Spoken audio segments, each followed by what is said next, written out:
Queensland, the great amusement paradise.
சேர்ப்பீர் என்னையே பேசரும் மார்பினில் சார்ந்திடுவேனா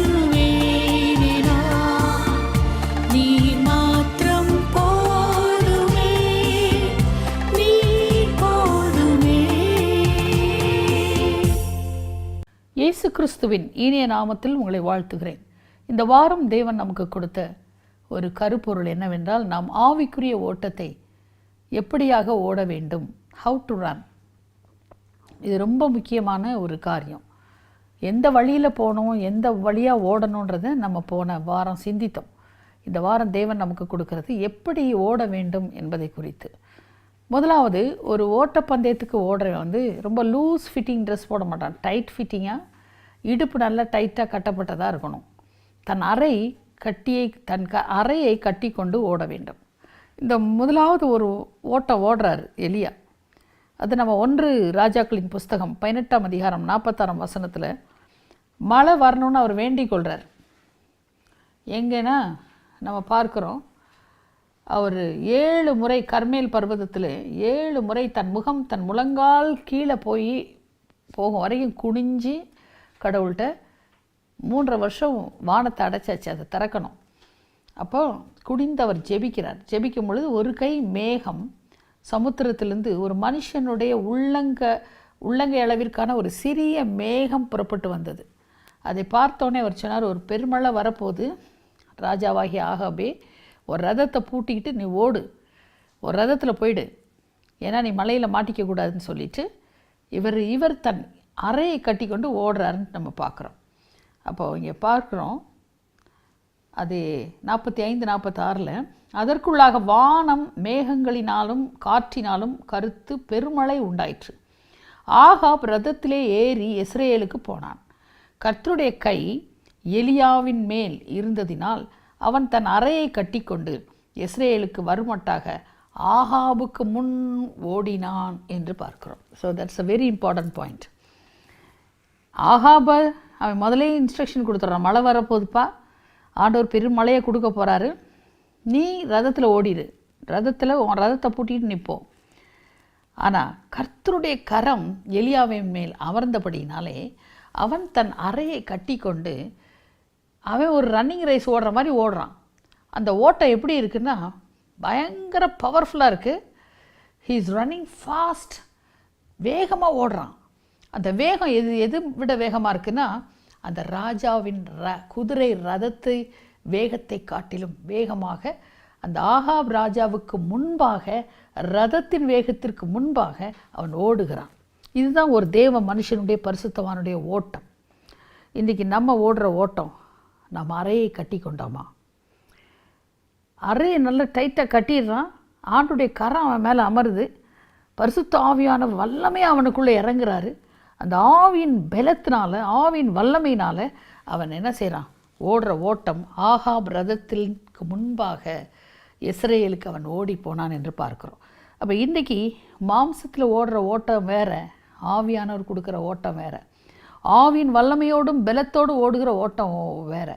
நீ ஆவிக்குரிய மனுஷனாக இருக்கும்போது ஆண்டவர் அந்த ஆவியின் வல்லமை உனக்கு தருவார். You will achieve things rather than a human being. ஒரு சாதா மனுஷன் மாம்சத்தில் அச்சீவ் பண்ணுறதை விட பெரிய காரியங்களை அச்சீவ் பண்ணுறதுக்கு தான் இன்றைக்கி இந்த எலியாவின் ஆவியை நம்ம கேட்கணும். இந்த பூமியில் அந்த எலியாவின் ஆவி ஊற்றப்படணும் இந்த கடைசி நாட்களில்.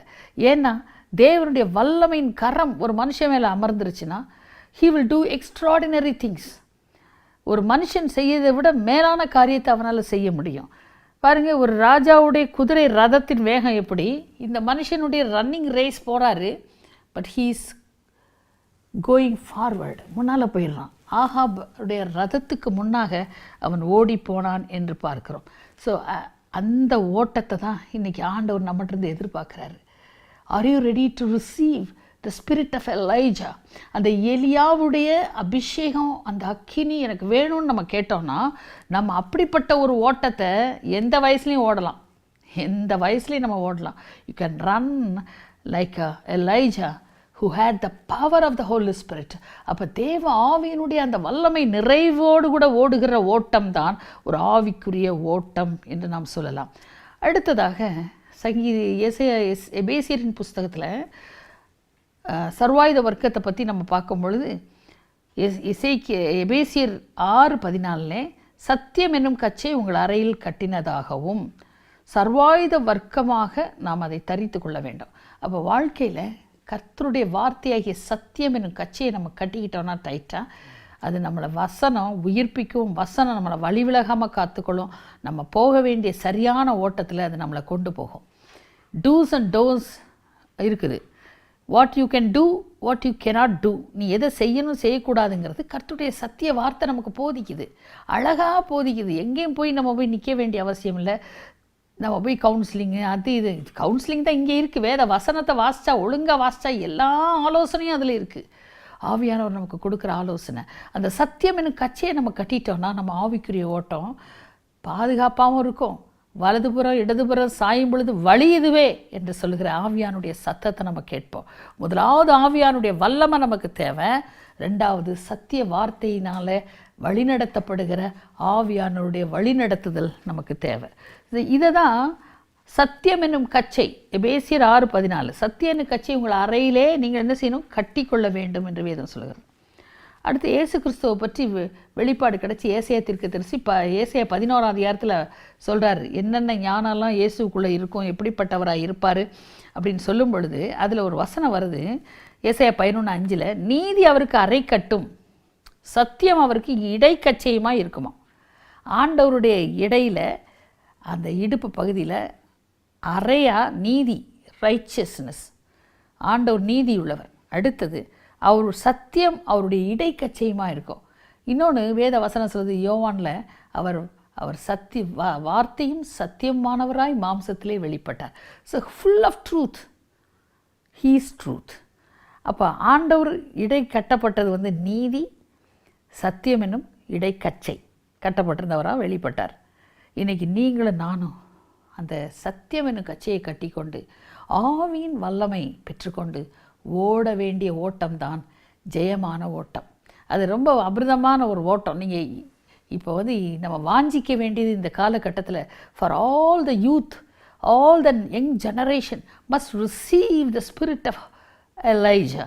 அந்த எலியாவுக்குள் இருந்த அந்த வல்லமையான அபிஷேகத்தை நாம் பெற்றுக்கொள்வோமானால் தேவ கரம் உன்மேல் அமரும். You will run a good race, you will succeed in your life. நீ ஜெயம் எடுப்பாய், நீ ஜெயம் கொள்ளுவாய். ஜெயம் கொள்ளுகிறவன் சகலத்தையும் பெற்றுக்கொள்வான் என்று வெளிப்படுத்தின விசேஷம் சொல்கிறது. ஜெயம் கொண்டவனாய் நாம் வாழ வேண்டும் என்றால் ஜெயமுள்ள ஒரு ஓட்டத்தை நாம் ஓட அழைக்கப்படுகிறோம் தேவ ஜனமே. அடுத்ததாக ஒரு ஓட்டம் இருக்கிறது. அது என்ன? அது மனதின் அறையை கட்டிக்கொள்ள வேண்டும் என்று பேதுரு ரொம்ப அழகாக சொல்கிறார். மனதின் அறை. ஸோ 1 பேதுரு 1:13 சொல்கிறது, ஆகையால் நீங்கள் உங்கள் மனதின் அறையை கட்டிக்கொண்டு. அது என்னது மனதின் அறை? இதுவரை இடுப்பு பகுதியை பார்த்தோம் அறைன்னு. இங்கே மனசில் நம்ம அறையை கட்ட வேண்டியிருக்கு. எதுக்கு? இந்த mind should not disturbed by the devil. Mind பிசாசு நம்மளை தொடக்கூடாது, நம்ம சிந்தனையை அதை டிஸ்ட்ராக்ட் பண்ணக்கூடாது, அது மிஸ்கைட் பண்ணக்கூடாது. So the devil always distract you, disturb you and misguide you. அந்த பிசாசு என்ன பண்ணுவான், உன் மனசுக்குள்ளே உன் மனசில் பலவிதமான காரியங்களை விதைப்பான், களைகளை விதைப்பான். இந்த களைகளை விதைக்க விடாதபடி இந்த மனதானது தேவ ஆவியானவரால் ஆளுகை செய்யப்பட வேண்டும்.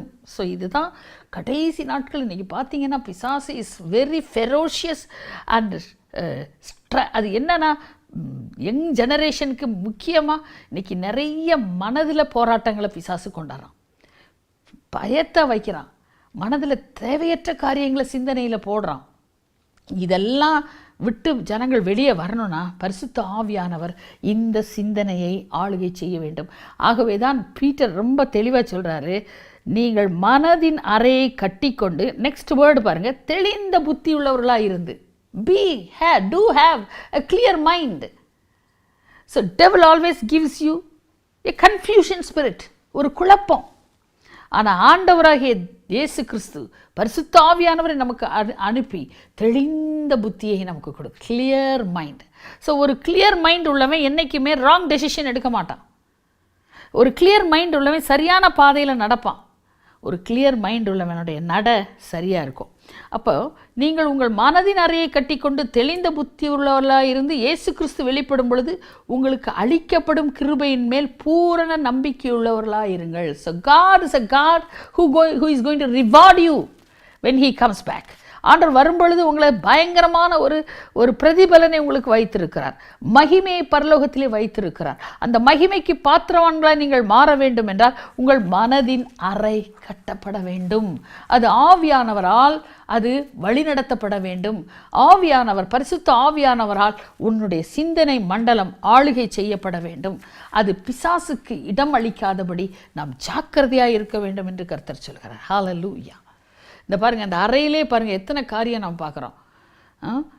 அவன் அறையை கட்டி கொண்டான், கர்த்தருடைய கரம் அவன் மேல் அமர்ந்தது, அவன் பரிசுத்த ஆவியின் வல்லமையோடு கூட அவன் ஓடுகிறான். அவனுடைய ஓட்டம் ஒரு அபிருதமான ஓட்டம், ஒரு ஜெயமான ஓட்டம், வெரி சக்ஸஸிவ் ஒரு ரன்னராக அவன் போகிறான். He run before the king who is travelling in his சேரியாட். அப்போ பாருங்கள், வாட் அ வண்டர்ஃபுல் ஒரு ஓட்டத்தை அந்த எலியா ஓடுறார். கடைசி நாட்களில் தேவை அந்த எலியாவின் ஆவி, அந்த வல்லமை, அந்த தேவ அபிஷேகம் நமக்கு நிறைவாக இருக்குமானால் நாம் இடறி போவதில்லை, நம்முடைய ஓட்டம் ஜெயமாக இருக்கும் என்று கர்த்தர் சொல்கிறார். உன் சிந்தனை கிறிஸ்துவால் ஆளுகை செய்யப்படும் பொழுது, அவருடைய ஆவியானவரால் ஆளுகை செய்யப்படும் பொழுது, you will run a very good race. You will have a very clear mind and you know where you have to go. எப்படி போகணும், எப்படி ஓடணுங்கிற ஒரு கிளியர் மைண்ட் உனக்கு கர்த்தர் கொடுப்பார்.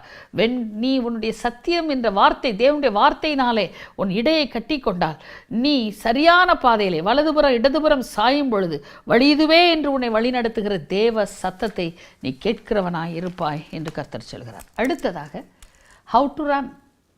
அறையை கட்டிட்டு ஓடணும் சிஸ்டர், கரெக்டு. ஆவியானுடைய வல்லமையோடு ஓடணும், கரெக்டு. ஆவியானுடைய வழிநடத்துதல் வேத வார்த்தையின் மூலமாய் ஓடணும், கரெக்டு. சிந்தனையானது கிறிஸ்துவால் ஆளுகை செய்யப்பட்டு நாம் அந்த தெளிந்த புத்தி உள்ளவர்களை ஓடணும், கரெக்டு. நெக்ஸ்ட் என்னது? ரெண்டாவது வேதம் சொல்லுது, இச்சை அடக்கத்தோடு கூட நாம் ஓட வேண்டும். 1 கொரிந்தியர் 9:25 சொல்லுகிறது, பந்தயத்திற்கு போராடுகிறவர்கள் யாவரும் எல்லாவற்றிலும் இச்சை அடக்கமாக இருப்பார்கள். நீங்கள் பார்த்துருப்பீங்க, ரன்னர்ஸ் எப்படி இருப்பாங்க, ஒரு ஸ்டெப் முன்னால் காலை வச்சு அப்படி நல்ல ஒரு போஸ் கொடுத்து அப்படி நிற்பாங்க. அவங்க பார்வையெல்லாம் எல்லைக்கு நேராக இருக்குமே வெளியே, இங்கே யார் கை தட்டுறா, இங்கே யார் கை தட்டுறா, எவன் எனக்கு கை தட்டலைன்னு பார்த்துட்டு இருக்க மாட்டான். இச்சை அடக்கம் அவன் ஓட்டத்தில் இருக்கும். அந்த டிஸ்ட்ராக்ஷனுக்கெலாம் அவன் செவி கொடுக்க மாட்டான். He will only listen to the whistle. ஸ்டார்ட்னு சொல்கிற அந்த சத்தம், அவ்வளோதான். அது காதால் தான் கேட்பான், கண்ணால் கூட பார்க்க மாட்டான். He will run a good race. அதனால் பந்தயத்தில் போராடுகள் யாவரும் எல்லாவற்றிலும் இச்சை அடக்கமாக இருப்பார்கள். அழிவுள்ள கிரீடத்தை பெறுறதுக்கே அவ்வளோ இச்சை அடக்கமாக மனுஷன் இருக்கும்போது அழிவில்லாத கிரீடத்தை ஆண்டவர் கரத்திலிருந்து பெறணும்னா நீ எவ்வளவு இச்சை அடக்கமாக இருக்கணும். அடுத்தது, கர்த்தருடைய கற்பனைகளின் வழியாய் நாம் ஓட வேண்டுமாம். நீர் என் இருதயத்தை விசாலமாக்கும் போது நான் உமது கற்பனைகளின் வழியாக ஓடுகிறேன். அப்படின்னா என்ன? ஆண்டவருடைய வார்த்தை, வசனம், அது நம்மளை சரியான ட்ராக்கில் கொண்டு போகும், சரியான ஆலோசனை நமக்கு கொடுக்கும்.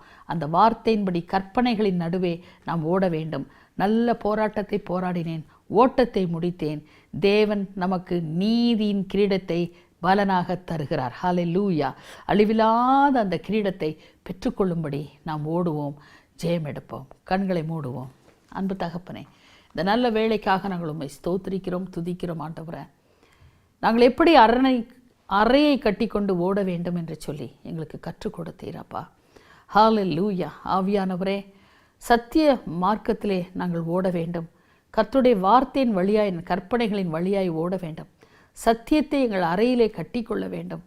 மனதின் அறையை பரிசுத்த ஆவியானவரால் நாங்கள் கட்டிக்கொண்டு தெளிந்த புத்தி உள்ளவர்களாய் நாங்கள் ஓட வேண்டும் என்ற வார்த்தைகள் எங்களை உற்சாகப்படுத்தியது. ஆண்டவரே, எங்களை ஆண்டவரே திசை திருப்புகிற மனிதர்களுடைய ஆலோசனைகளை அல்ல, எங்களை பலவிதமாய் திசை திருப்புகிற பொல்லாத பிசாசு எங்களை பண ஆசையினாலேயோ புகழின் ஆசையை கொண்டோ எங்களை ஈர்த்து பலவிதமான பாதைகளிலே எங்களை கொண்டு செல்லாதபடி ஜாக்கிரதையாய் நாங்கள் பரம அழைப்பின் பந்தய பொருளை பெற்றுக்கொள்ளும்படி இலக்கை நோக்கி, தேவன் எங்களுக்கு வைத்திருக்கிற அந்த இலக்கை நோக்கி நாங்கள் சரியாய் ஓட இந்த ஆவிக்குரிய ஜீவியத்தில் பயணத்திலே எங்கள் ஓட்டம் சரியாய் அமைய எங்களை நாங்கள் தாழ்த்தி ஒப்பு கொடுக்கிறோம் சுவாமி.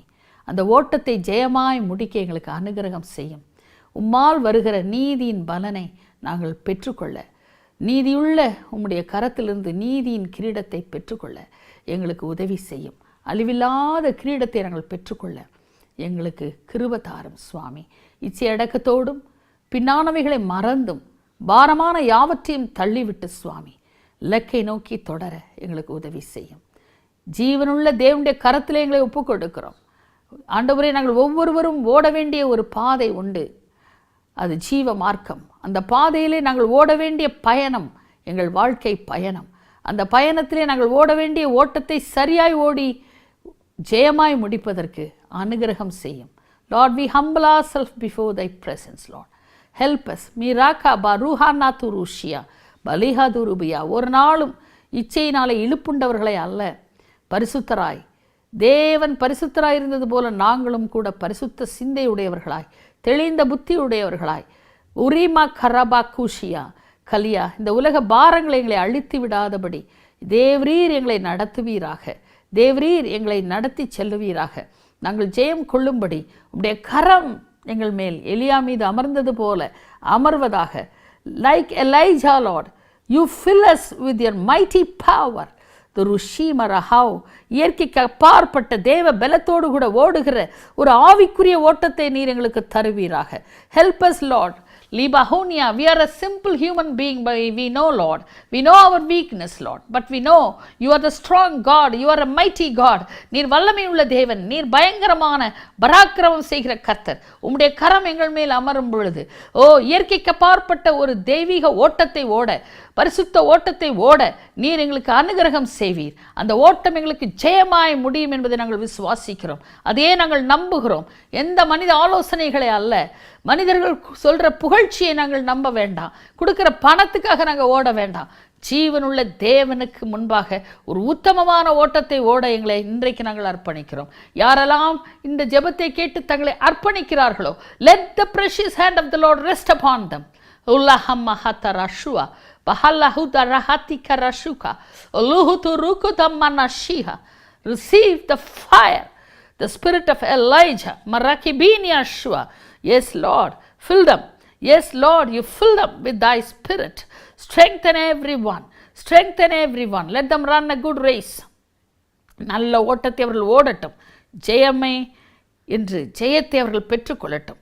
ஜெயத்தின் மேல் ஜெயத்தை அவர்கள் பெற்றுக்கொள்ளட்டும். நசரேயனாகிய இயேசு கிறிஸ்துவின் நாமத்தில் நாங்கள் ஜெபிக்கிறோம் நல்ல பிதாவே. ஆமென், ஆமென். ஜெப உதவிக்கு நீங்கள் அணுக வேண்டிய முகவரி: சகோதரி டாக்டர் ஜே நளினி செல்வராஜ், கடைசி கால எழுப்புதல் ஊழியங்கள், எண் 107, ரங்கநாதன் தெரு, அண்ணா சாலை, கிண்டி ரயில் நிலையம் அருகில், கிண்டி, சென்னை 32. உங்கள் ஜெப தொடர்புக்கு 9381015583, 9380714628 மற்றும் 9444249063.